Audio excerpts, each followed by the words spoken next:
Thanks, Suhas. I'm going to continue the theme of IP valuation, but take a slightly different perspective and talk about trademark valuation. And there's really two basic models of trademark valuation. One is the intrabrand approach, and for anyone who is not familiar with Interbrand is basically the premier brand ranking agency in the world that ranks the top 100 global brands. They come out with a report every year, and they use various data points to arrive at a company's net brand worth. And that is kind of a separate presentation. We actually may have someone from Interbrand on our panel talking about that, but that is really its own separate area. They use their proprietary methods and take public data points to come up with a brand value. The other approach you can take is the damages approach, and that's what I'm going to talk about. And when you talk about brand valuation from a damages point of view, it's from the perspective of using damages as a surrogate for brand value. How do you advise a brand owner what the potential damages are in recovering damages in a lawsuit? How do you advise them what is the potential for recovery in an infringement situation? So that's what I'm going to focus on. And of course, any enforcement action, the key question, it's always a cost-benefit analysis. Does the cost of a lawsuit justify the potential for recovery? And so how do you evaluate the potential for recovery? Of course, should you even bring suit?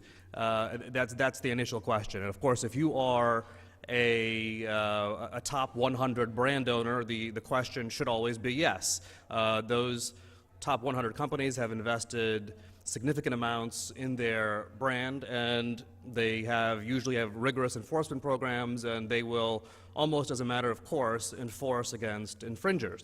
But if you are a small to mid-market company, one of the considerations is always going to be, does the cost justify the potential recovery? And in terms of cost, at least in the US, AIPLA, the American Intellectual Property Law Association, comes out with a yearly report looking at the cost of different IP infringement lawsuits.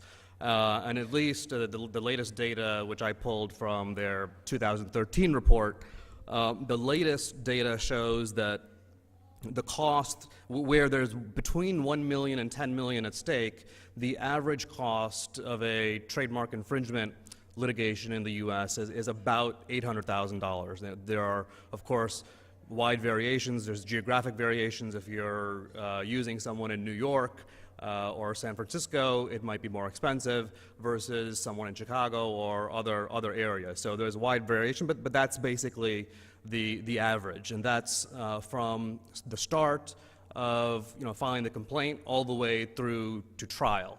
So that is kind of the range of expense you would be looking at. Of course, 95% of cases, at least trademark cases, will settle within the first 3 to 4 months. So it's very rare that you approach those costs, but that is in the cost column in terms of what companies would normally budget for a trademark infringement litigation. So the question becomes, how do you analyze whether or not it's worth bringing a lawsuit?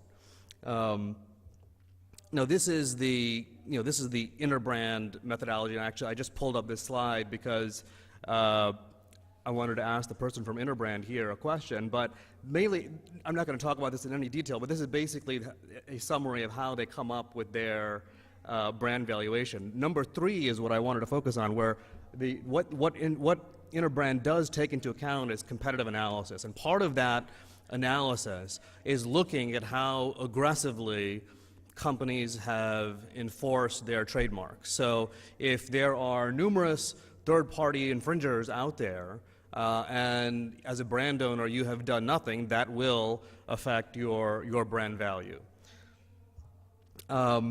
So just to kind of briefly go over the types of damages that are available in any kind of trademark infringement action. Of course, in many cases, the goal of a trademark infringement litigation is just to get an injunction. And in that case, if that is the goal, you will approach the litigation as a sunk cost, as an investment in the brand, and as something you have to do to protect your brand. But as I mentioned, there's always the possibility that the probability of monetary damages is going to play a significant role in whether or not you even decide to file suit for small to mid-market companies, given that the costs are so high. So what factors do courts consider in whether or not damages are awarded? One is whether or not the defendant was willful. If the defendant is using a mark and never bothered to obtain an opinion from an attorney, that would arguably be considered willful infringement. Other factors, whether the plaintiff has suffered actual harm. Actual harm in that context means whether or not the plaintiff has actually lost sales as a result of the infringement. So there has to be a causation factor. You have to show that the infringement actually resulted, that the harm resulted from the infringement. Whether there's been any actual consumer confusion, of course, that's typically proven through consumer surveys. And then whether the defendant was unjustly enriched, whether or not the defendant was using a trademark, whether the defendant got the benefit of using a trademark without having paid for it. So that's kind of the basic factors that most courts will look at. Now, there are statutory damages in the U.S. Obviously, they are not tied to brand value, but I just thought I would cover it. When you are dealing with counterfeit trademarks, the courts have recognized that it is difficult to get any damages from counterfeiters or prove damages. So to alleviate the burden of having to prove damages, there's a statutory damages scheme for counterfeit marks where you can get up to $200,000 per counterfeit mark, or up to $2 million per mark if you can show willful infringement. So that scheme is there. Now, actual damages, there's basically 4 different ways, I would say three to four different ways that you can calculate actual damages in a trademark infringement context. The first one is lost profits, which are fairly straightforward. How much profits has the plaintiff actually lost as a result of the infringement? The next one is corrective advertising, which I'll talk about in a minute. Reasonable royalty, which we've been discussing. Same concepts or similar concepts apply in the trademark area. And price erosion. If someone is undercutting a leading product on the market by undercutting the price, that can be a measure of damage in some cases. One case on lost profits, which is interesting, and it seems like the graph here is not showing up for some reason, but this was a case where U-Haul was the plaintiff, filed a suit against Jartran. If people aren't familiar with U-Haul, U-Haul is one of a company that rents trucks to people. If you're moving, you can rent the trucks and use those trucks to move. Jartran was in the identical space. They were a direct competitor. U-Haul sued Jartran for false advertising. Jartran had been running a nationwide campaign saying that their trucks get better gas mileage. And that was proved to not be the case. And so U-Haul sued for false advertising. Jartran's ads were extremely successful, however. So in 1 year, Jartran's revenues went from $7 million to $80 million in 1 year, just based on that advertising. And during that same year, and this is what the chart would have shown, U-Haul for decades had progressively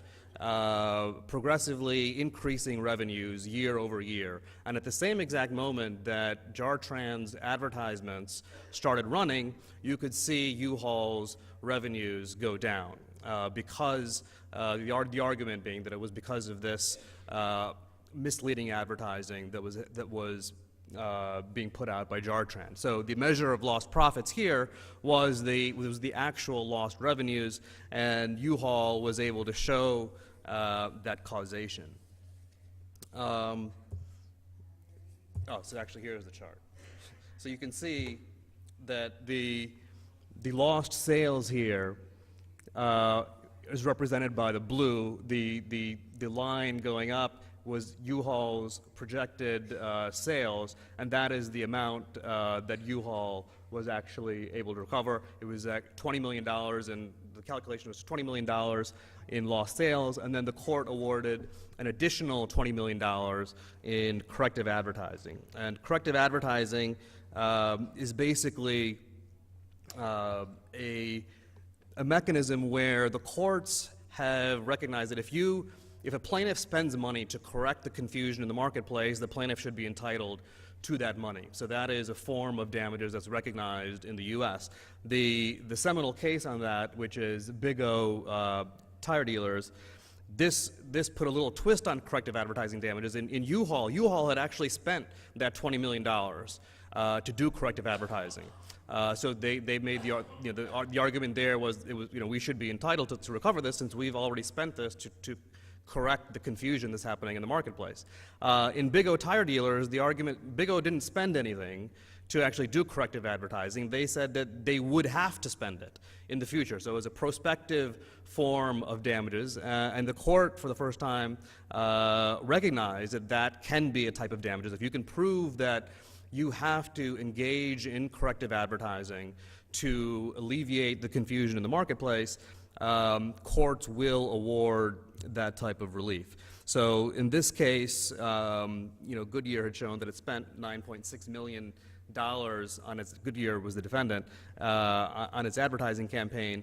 And the court said, we're not going to give you a dollar for dollar recovery, but we will give you up to 25% of what the defendant spent on his or her infringing advertising or misleading advertising. So if you are a brand owner and you are trying to get a sense of the damages you are trying to recover, if, for instance, if a competitor is running misleading advertising, you can use this 25% figure to give you a sense of how much the possible recovery would be. If your competitor has spent $2 million on an advertising campaign that is misleading, under this rule, you would potentially be able to recover $500,000.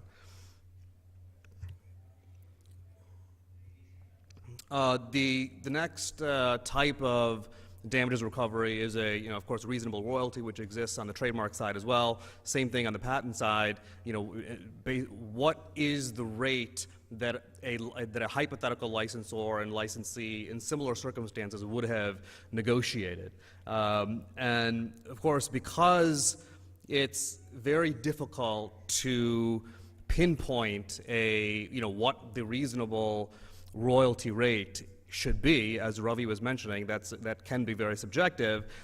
Typically, the U.S. courts have said that we're only going to recognize a reasonable royalty rate for trademarks when the plaintiff and defendant have had a previous licensing relationship. So that's typically the rule. There are some exceptions, which I'll talk about. This case actually is one of the exceptions, and this was a case where there was no licensing relationship between the parties, but the court did award a reasonable royalty rate. The district court had initially awarded $25 million in lost profits, and the appeals court said that was too high and instead awarded $10 million based on a 1% royalty rate. Typically, the 1% is fairly low. In this case, it was based on the volume of sales, which were very high. But typically, we've seen, at least in the trademark area, we've seen royalty rates anywhere between 3 and 20%. So it's quite a large range.